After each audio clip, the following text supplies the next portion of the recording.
আজকে আমরা জীবন জীবিকা বিষয়ের নবম শ্রেণীর জীবন জীবিকা বিষয়ের দলীয় কাজ উপস্থাপন আমরা দেখব। দলে ভাগ হয়ে দলীয় কাজগুলো সম্পন্ন করছে আমাদের শিক্ষার্থীরা। আমরা দেখতে পাচ্ছি এখানে দলীয় কাজের একটি পোস্টার শিক্ষার্থীরা উপস্থাপন করছে। হ্যাঁ, বলো। আসসালামু আলাইকুম সবাইকে। আমাকে কিছু বলার সুযোগ করে দেওয়ার জন্য অসংখ্য ধন্যবাদ। আমাদের দল হচ্ছে ৮ নং দল এবং বিষয় হচ্ছে জীবন জীবিকা নবম শ্রেণী খ শাখা এবং হচ্ছে আমাদের যে ব্যবসায়ের ধারণাটা ছিল সেটি হচ্ছে অর্গানিক ফার্ম আর নার্সারি। তো এটির জন্য আমরা সম্ভাব্য কত খরচ হতে পারে এবং কত ব্যয় করতে পারি এবং মুনাফা কত হতে পারে তার একটি সম্ভাব্য লিস্ট তৈরি করেছি। আমাদের প্রশ্নে ছিল হচ্ছে মূলধন কত লাগতে পারে সেই বিষয়ে আমরা আলোচনা করেছি।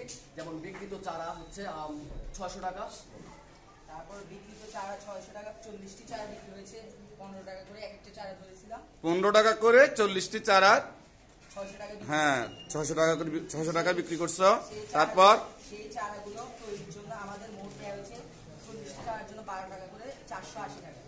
এখান থেকে আমাদের মোট লাভ হয়েছে ১২০ টাকা। পরিচালন ব্যয় তেমন ছিল না। তারপর দোকান ভাড়া ছিল ১০০০ টাকা, বিদ্যুৎ বিল ছিল ২০০ টাকা, কর্মচারী বেতন ছিল একজন কর্মচারীর ৫০০ টাকা। তারপর মোট পরিচালনা ব্যয় ছিল এগুলো সব যোগ করে ১৭০০ টাকা। তারপর কর পূর্ববর্তী ব্যয় ছিল ৬২০ টাকা, কর ব্যয় ছিল ২০ টাকা, নিজ আয় ছিল আমাদের ৬০০ টাকা।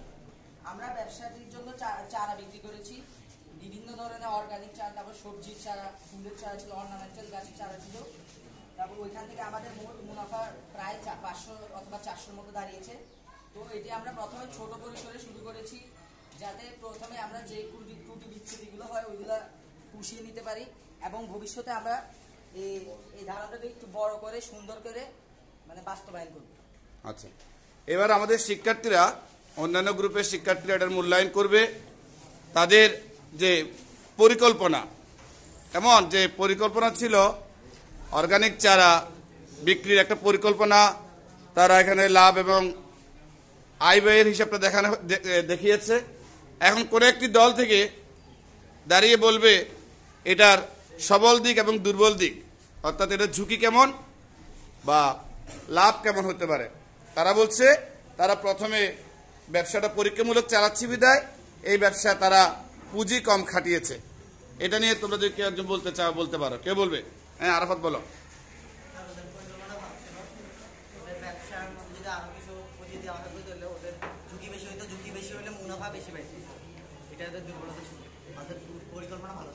পরিকল্পনা ভালো ছিল, এটা হচ্ছে সবল দিক। দুর্বল দিক কেউ বলবে? বলো।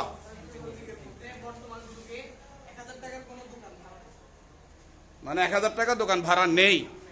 ও আচ্ছা, মনে করে সেটা গ্রামে আছে, কিন্তু গ্রামে এখনো পর্যন্ত ১০০০ টাকা ৫০০ টাকা দোকান ভাড়া পাওয়া হয়, অর্থাৎ একদম পল্লী এলাকায় কিন্তু হতে পারে। ঠিক আছে, এটা ধরে নাও এটা পল্লী এলাকার একটা বাজেট, এটা নগরে নয়। কেমন?